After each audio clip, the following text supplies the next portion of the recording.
প্রিয় উচ্চ মাধ্যমিকের শিক্ষার্থী, আজকে আবারও চলে এলাম তোমাদের রাষ্ট্রবিজ্ঞানের সাজেশন নিয়ে।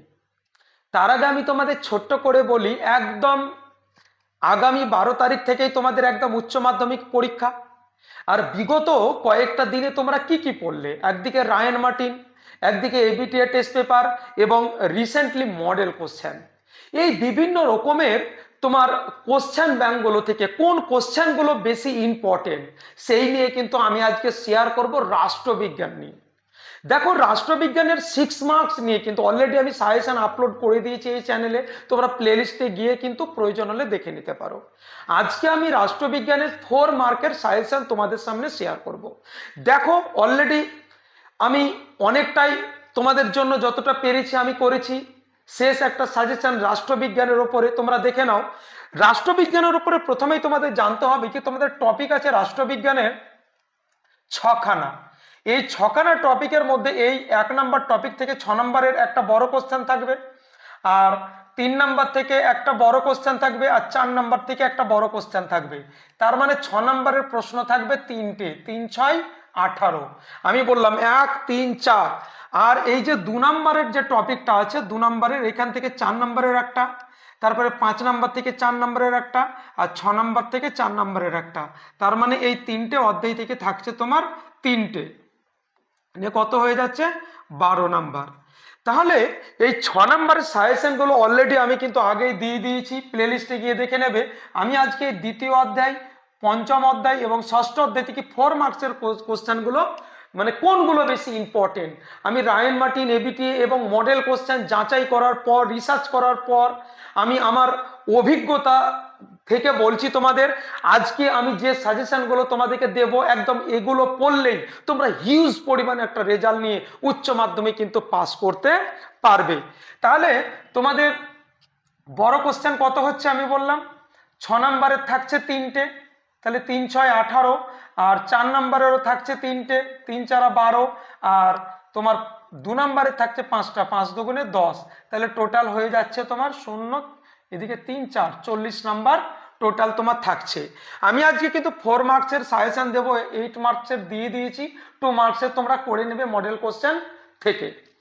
তো দেখো, তোমরা যারা নতুন আমার চ্যানেলে আছো, একদম এইরকম আপডেট কিছু সাজেশন পেতে বা ভবিষ্যতে আরো কিছু দর্শন স্পেশালি আমি তোমাদের পড়াই, বিভিন্ন রকমের লজিকের ওপরে যদি তোমাদের প্রবলেম হয়, তোমরা কিন্তু আমাকে কমেন্ট করে জানাতে পারো। অতি অবশ্যই তোমাদের সেই প্রবলেমগুলো আমি সলভ করার চেষ্টা করব। আর তোমরা যারা প্লিজ আমার চ্যানেলে একদম নতুন হয়ে আছো, আমি বলবো সাবস্ক্রাইব করে নেবে এবং নতুন বন্ধুদের শেয়ার করে তাদেরও দেখার সুযোগ করে দেবে।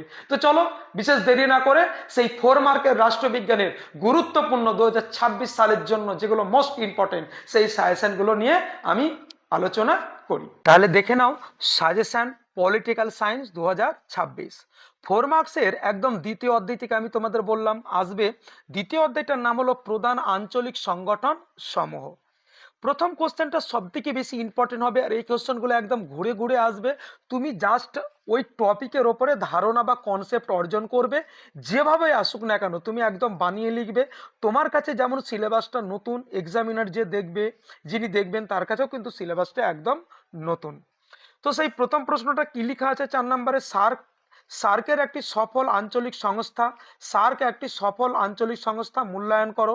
অথবা দিয়ে ঘুরিয়ে থাকতে পারে সার্কের সমস্যা ও দুর্বলতাগুলি আলোচনা করো, অথবা দিয়ে সার্কের গঠন কাঠামো সম্পর্কে আলোচনা করো, অথবা সার্কের অগ্রগতিতে ভারতের ভূমিকা সংক্ষেপে লেখো, বা ভারত ও সার্কের সম্পর্ক বিশ্লেষণ করো। সব থেকে বেশি ইম্পর্টেন্ট প্রশ্ন হবে এই দ্বিতীয় অধ্যায়ে এই সার্কের ওপরে। তারপরে দ্বিতীয় প্রশ্নটাও কিন্তু মোস্ট ইম্পর্টেন্ট, আসিয়ান পদ বলতে কি বোঝো? আসিয়ানের সাফল্য ও ব্যর্থতা সম্পর্কে আলোচনা করো। একটি আঞ্চলিক সংস্থা হিসাবে আসিয়ানের ভূমিকা আলোচনা করো। এইগুলো একদম ঘুরিয়ে ঘুরিয়ে থাকতে পারে। আমি তোমাদের অবলিক দিয়ে দিয়ে বলেছি, এক একটা পার্ট, এক একটা 4 নম্বরের প্রশ্ন। এটা একদম আসিয়ানের ওপরে, আর প্রথম কোশ্চেনটা একদম সার্কের ওপরে। ঠিক আসিয়ান এবং সার্ক নিয়ে এই প্রশ্নগুলো পাট পাট করে তোমরা রেডি করে রাখবে। আশা রাখছি এর মধ্যে তোমরা 100% কিন্তু কমন পেয়ে যাবেই। তো তারপরে কি আছে দেখো, আসিয়ানের সঙ্গে ভারতের সম্পর্কে সংক্ষিপ্ত বিবরণ দাও। আর অথবা দিয়ে আসিয়ানের নিরাপত্তা কমিউনিটির দুটি কার্যাবলী সম্পর্কে আলোচনা করো। 3 নম্বর প্রশ্ন, ইউরোপীয় ইউনিয়নের কার্যাবলী আলোচনা করো এবং ইউরেটাম এর উদ্দেশ্য উল্লেখ করো। এই মাত্র চারখানা প্রশ্ন আমি দ্বিতীয় অধ্যায় থেকে সিলেক্ট করেছি, কিন্তু চারখানা প্রশ্নের মধ্যে প্রথম এবং দ্বিতীয় যে দুটো অধ্যায় আছে এর মধ্যে অনেক কিন্তু অথবা আছে, এগুলোও কিন্তু তোমরা অতি অবশ্যই রেডি করে নেবে। তোমাদের এরপর চলে আসতে হবে নেক্সট একটা অধ্যায়, সেটা হলো তোমাদের পঞ্চম অধ্যায়। সেই পঞ্চম অধ্যায়টার নাম হবে সমকালীন ভারতে নাগরিক সমাজের আন্দোলন সমূহ। দেখতে পাচ্ছ এখান থেকে সব থেকে বেশি ইম্পর্টেন্ট 1 নাম্বার নর্মদা। যদিও একটি স্পেলিং তোমাদের ভুল আছে, আমি অফলাইনে টিউশনই পড়াই, স্টুডেন্ট দিয়ে লিখে নিয়েছি। হ্যাঁ, কোনো একটা জায়গায় স্পেলিং মানে ভুল থাকলে তোমরা সেটা ভুল না ধরে ঠিক করে নেবে। নর্মদা বাঁচাও আন্দোলনের সাফল্যের দুটি গুরুত্বপূর্ণ দিক আলোচনা করো, অথবা বা অবলিক দিয়ে নর্মদা বাঁচাও আন্দোলনের ওপর সংক্ষিপ্ত টিকা লেখো। একদম রেডি করে নেবে। দ্বিতীয় প্রশ্নটা হেভি, একদম ইম্পর্টেন্ট। চিপকো আন্দোলন সম্পর্কে সংক্ষিপ্ত ধারণা বা বিবরণ দাও। চিপকো আন্দোলনে মহিলাদের ভূমিকা সম্পর্কে আলোচনা করো, অথবা দিয়ে চিপকো আন্দোলনের গুরুত্বপূর্ণ ফলাফল, এই মোটামুটি ফলাফলের সংক্ষিপ্ত বিবরণ দাও। অবলিক দিয়ে চিপকো কিভাবে পরিবেশ রক্ষায় সক্ষম হয়েছিল।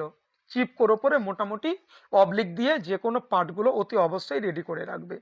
3 নম্বর, নাগরিক সমাজ আন্দোলন বলতে কি বোঝায় ও তার সীমাবদ্ধতার কথা আলোচনা করো। অবলিক বা অথবা নাগরিক সমাজ আন্দোলনের উদ্দেশ্য বা বৈশিষ্ট্য বা সাফল্যগুলো লেখো। একদম এইরকম ভাবে তোমরা উত্তরগুলো রেডি করবে। ষষ্ঠ অধ্যায়, একদম আমাদের রাষ্ট্রবিজ্ঞানের 6খানা অধ্যায়ের মধ্যে সব থেকে লাস্ট অধ্যায়। এখান থেকে এই অধ্যায়গুলো 3টে যে আমি তোমাদের শেয়ার করলাম, প্রথম না দ্বিতীয় তোমার আর পঞ্চম এবং ষষ্ঠ, এখান থেকে কিন্তু 6 নম্বর আসবে না বলেই আমি তোমাদের দিলাম ভিডিওর শুরুতেই, শুধু 4 নম্বর আসবে। তো ষষ্ঠ অধ্যায়টার নাম সংবিধান সংগঠন এবং স্থানীয় স্বায়ত্তশাসন ব্যবস্থা। একদম পঞ্চায়েত লেভেলের উপরে আমাদের এই প্রশ্নগুলো। প্রথম প্রশ্নটা 368 নম্বর ধারা অনুসারে ভারতের সংবিধান কিভাবে সংশোধন মানে করা যেতে পারে সেই বিষয়ে আলোচনা। দ্বিতীয় প্রশ্নটা একদম মোস্ট ইম্পর্টেন্ট, গ্রাম পঞ্চায়েতের কার্যাবলী আলোচনা করো, 3খানা স্টার। 3 নম্বর 368 নম্বর ধারার গুরুত্ব সম্পর্কে আলোচনা করো। 4 নম্বর পৌরসভার আয়ের উৎস কি, অবলিক দিয়ে বা অথবা পৌরসভার গঠন ও কার্যাবলী আলোচনা করো। একদম এখানে 24 প্রধান না কি লেখা আছে, এটা তোমরা অতি অবশ্যই পৌরসভার করবে তোমরা। পঞ্চম নাম্বারটাও খুব ইম্পর্টেন্ট, এখানে লেখা আছে ত্রিস্তর, স্পেলিংটা ঠিক করে নেবে তোমরা। ত্রিস্তর পঞ্চায়েত ব্যবস্থার গঠন সম্পর্কে লেখো। এবং 6 নম্বর প্রশ্ন তোমরা এখানে দেখতে পাচ্ছ মেয়র, এখানে মেয়র শব্দটা হবে স্পেলিংটা, মেয়রের ক্ষমতা ও কার্যাবলী উল্লেখ করো। এবং 7 নম্বর প্রশ্ন পঞ্চায়েত সমিতির গঠন ও কার্যাবলী সম্পর্কে আলোচনা করো। এবং আজকের সব থেকে লাস্ট প্রশ্ন যেটা, সেটা এখানে তোমার লেখা আছে কর্পোরেশনের, স্পেলিংটা হবে কর্পোরেশনের প্রশাসনিক কাঠামো বিশ্লেষণ করো। তো প্রিয় স্টুডেন্ট, রাষ্ট্রবিজ্ঞানের 4 মার্কসের এই প্রশ্নগুলো একদম হিউজ পরিমাণে ইম্পর্টেন্ট। এই প্রশ্নগুলো যদি ঠিকভাবে তোমরা আয়ত্ত করে যাও, রেডি করে যাও, আশা রাখছি ঘুরিয়ে ফুরিয়ে আসলেও কিন্তু এই টপিকগুলোর ওপরেই আসবে। একদম তোমরা ঠিকভাবে উত্তর করে দেবে, তাহলে একটা ভালো রেজাল্ট নিয়ে উচ্চ মাধ্যমিক পাস হতে পারবে। তো ভালো থাকো, সুস্থ থাকো, দেখা হচ্ছে নতুন একটা আপডেট নিয়ে আগামী ভিডিওতে।